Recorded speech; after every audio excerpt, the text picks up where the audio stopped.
Eu sou muito grata a Deus, né? Esses dias eu não vim para a igreja porque eu estava doente. E não, acho que aqui quase ninguém não sabe, né? Mas quando eu tinha 20 anos, eu tive um AVC.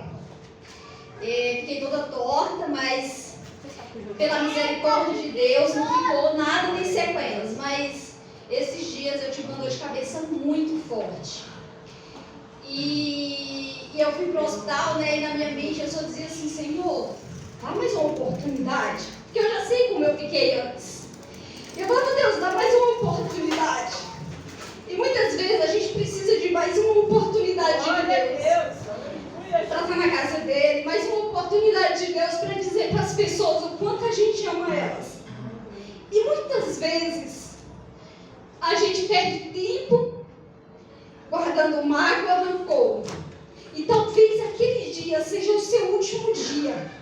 Ou talvez o último dia daquela pessoa que você poderia estar perto dela e que você poderia, se você morresse, estar perto de Deus. Então, irmãos, não perca a oportunidade de perdoar, mesmo que você não esteja errada. Não perda a oportunidade de pedir perdão, porque talvez aquele dia seja o seu último dia. Graças a Deus, eu vou fazer uma ressonância, mas graças a Deus eu estou bem e estou aqui. Mas eu poderia não estar aqui, porque poderia ser mais uma vez, né? Eu poderia ter algum problema na cabeça e não estar aqui, ou até de uma forma doente em cima de uma cama, né? Mas para a honra e glória de Deus, Deus me deu mais essa oportunidade de estar aqui com vocês, irmão. E a palavra que Deus colocou no meu coração foi em Gênesis 29, versículo 31. O Senhor percebeu que Lia não era amada por Jacó e lhe tornou fértil, enquanto Raquel permanecia estéril. Lia recebeu e deu à luz um filho, que chamou de Ruben, pois exclamou ela: Yahvé contemplou a minha aflição, e agora meu marido haverá de me amar.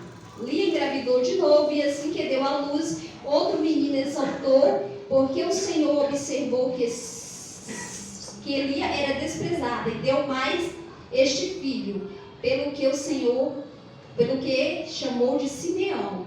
Concebeu ainda outra vez e deu à luz mais um filho, e declarou: finalmente, meu marido me dará toda a atenção. Irmão, muitas vezes a gente está igual Jacó, trabalhando 7, 14 anos por algo que Deus não quer para a nossa vida. Jacó não trabalhou 14 anos por Lia, Jacó trabalhou 14 anos por Raquel. E aí você vê uma mulher desprezada porque não tinha muita beleza, mas ele também não a amava.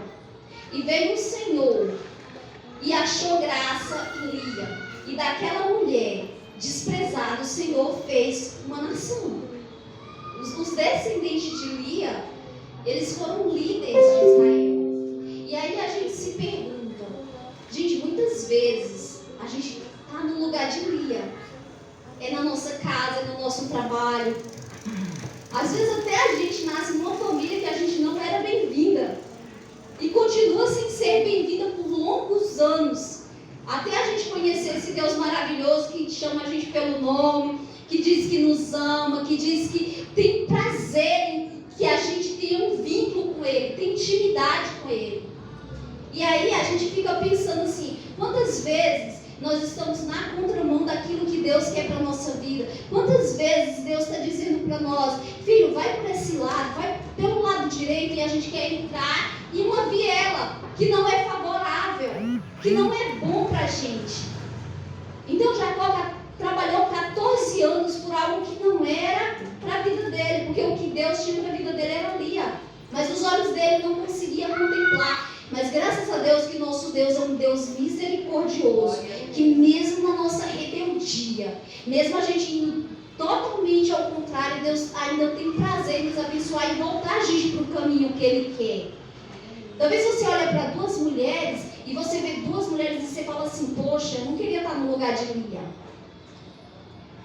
Mas aí você olha para uma mulher, não que Raquel fosse uma pessoa ruim, mas o comportamento de Raquel, gente, era um comportamento diferente do que deveria ser uma mulher de Deus. Né? Ela era muito egoísta, ela contemplava os deuses ali às escondidas. Então, hoje a gente vê a nossa geração uma geração de futilidade, uma geração que deixa com que, antes o Johnny falou, temos que revestir a nossa vida com todas as armas que o Senhor Jesus nos dá. E nós não temos, nos dias de hoje, protegido os nossos ouvidos, as nossas bocas, os nossos pés, aonde a gente vai entrar. A gente não tem se protegido, porque nós estamos vivendo um cristianismo de menino, de criança. A gente prefere acreditar em conversas aleatórias do que acreditar naquilo que Deus determinou para a nossa vida. Aleluia. Irmãos, vamos nos orientar naquilo que Deus quer, sabe? Alinhar os nossos pensamentos com os pensamentos do Senhor. Muitas vezes nós não estamos alinhando, muitas vezes nós não estamos andando de acordo com o que o Senhor quer. O Senhor é um Deus de princípio, de lei. O Senhor estabelece como Ele quer que nós andamos nessa terra, como a gente quer servir, como a gente tem que servir a Ele. Só que nós não temos feito. Irmãos, vamos nos atentar. Hoje eu estou aqui, mas eu poderia não estar. E aonde eu errei? De que forma eu errei que eu poderia não estar na presença de Deus? Então, vamos nos atentar, irmão. Deus todos os dias nos chama para mais uma oportunidade.